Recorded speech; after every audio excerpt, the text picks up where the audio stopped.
নমস্কার বন্ধুরা, আবারও একটা নতুন ভিডিওর সাথে আপনাদেরকে আমার চ্যানেল টুকুর কিচেনে স্বাগত জানাই। আজ আমি আপনাদেরকে সয়াবিন ফুলকপি রোস্ট বানিয়ে দেখাবো। নিয়েছি আলু, টমেটো, ধনেপাতা আর সবুজ মটরশুঁটি।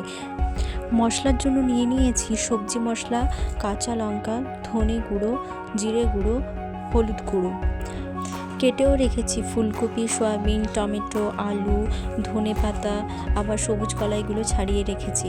সব কিছু আমি একেবারে রেডি করে রেখেছি।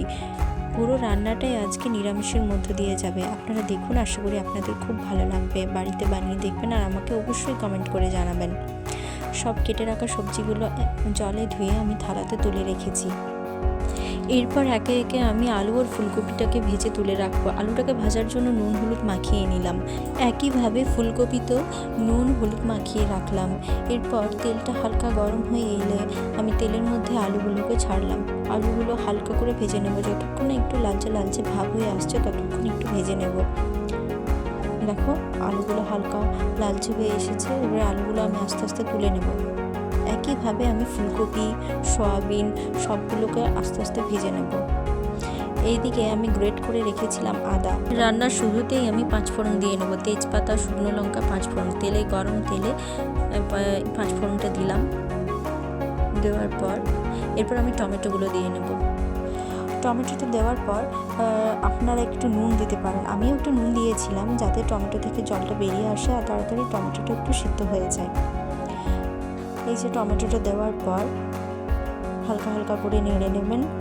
তারপর যখন দেখবেন যে লাল হয়ে এসেছে, ঠিক সেই সময় গ্রেট করে রাখা আমার আদার মধ্যে সমস্ত গুঁড়ো মশলাগুলো দিয়ে একটু জল দিয়ে সেই মশলাটা আমি কড়াইয়ে দিলাম। আদার মধ্যে ওই যে যতগুলো আমার গুঁড়ো মশলা ছিল সবই দিয়েছিলাম।